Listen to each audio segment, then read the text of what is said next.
Assalamualaikum warahmatullahi wabarakatuh. Kami kelompok 7 yang beranggotakan Fitria Rahimah dan Rahmawati. Di sini kami akan memaparkan materi yang berjudul akuntansi dana peserta. Pengertian dana peserta dalam asuransi syariah. Dana peserta dalam asuransi syariah merupakan kumpulan dana dari setiap premi yang dibayarkan oleh para peserta asuransi syariah. Dana ini diperuntukkan untuk dana tolong-menolong dan juga diinvestasikan untuk pengembangan kumpulan dana peserta. Dan dari bagian dana peserta tersebut juga akan digunakan untuk membayar biaya pengelolaan kepada pihak asuransi. Akuntansi dana peserta. Yang pertama, transaksi dana peserta, yaitu seluruh transaksi yang terkait dengan dana kontribusi yang telah dibayarkan oleh peserta dan dianggap sebagai transaksi dana peserta karena transaksi-transaksi yang dimaksud akan mempengaruhi kumpulan dana peserta dalam satu periode. Kedua, transaksi kontribusi. Kontribusi adalah premi dalam istilah asuransi konvensional. Jumlah dana yang dibayarkan diperuntukkan bagi pengelolaan risiko dan fee atau ujroh untuk pengelola atau perusahaan sebagai kompensasi upaya pengelolaan risiko. 3. Transaksi tabaru. Dana tabaru merupakan bagian dari dana sosial yang dihibahkan oleh setiap peserta atau nasabah untuk dana tolong-menolong dalam aktivitas pembagian risiko antar sesama peserta atau nasabah. Akumulasi dana tabaru ini akan dipergunakan sebagai sumber dana utama pembayaran klaim.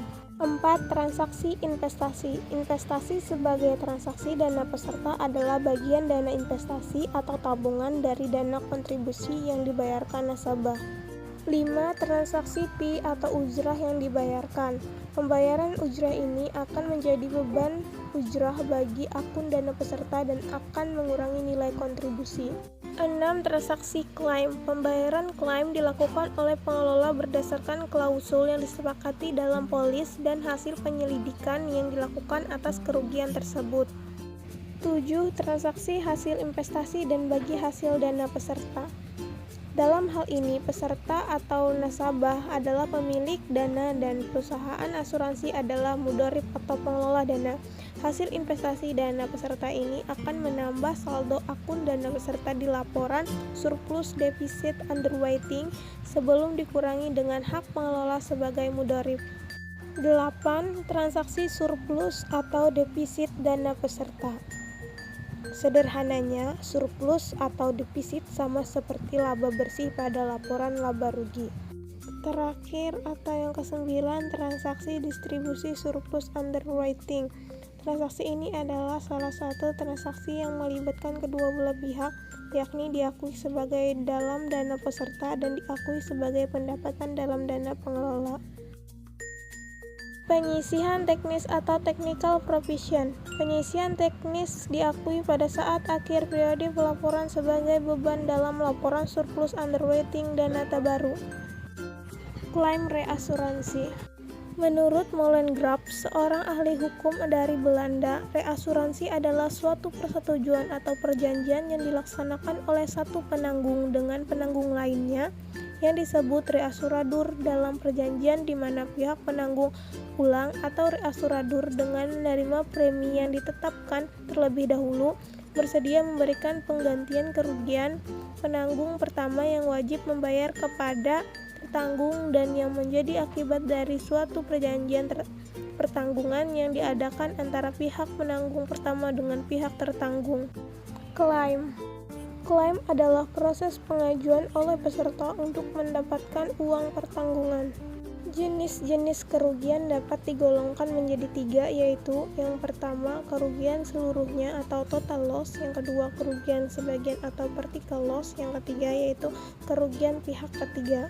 Ada beberapa faktor penyebab klaim ditolak, antara lain yang pertama kesalahan nasabah saat mengisi proposal permintaan asuransi pendidikan atau asuransi lain, yang kedua musibah atau risiko yang dialami nasabah tidak dijamin atau disebutkan dalam polis, yang ketiga karena nasabah belum melakukan kewajibannya pada perusahaan asuransi, misalnya membayar premi tepat waktu. Yang keempat, klaim terjadi di luar periode polis sebelum masa pertanggungan mulai atau sesudah masa pertanggungan berakhir. Yang kelima, nasabah terlambat melaporkan klaim ke perusahaan asuransi. Kontribusi reasuransi. Jadi, di dalam setiap penutupan polis asuransi atau pembelian asuransi, perusahaan asuransi akan menerapkan tarif suku premi. Sebagai contoh, tarif asuransi kebakaran kendaraan, perluasan jaminan kerusuhan, banjir, dan gempa, tarif ditetapkan oleh OJK. Dari tarif suku premi yang ditetapkan tersebut, maka dapat dihitung premi asuransi berdasarkan nilai pertanggungan dari objek yang akan diasuransikan, yaitu dengan mengkalikan kedua unsur tersebut, yaitu harga pertanggungan dikali tarif premi per tahun sama dengan nilai premi per tahun.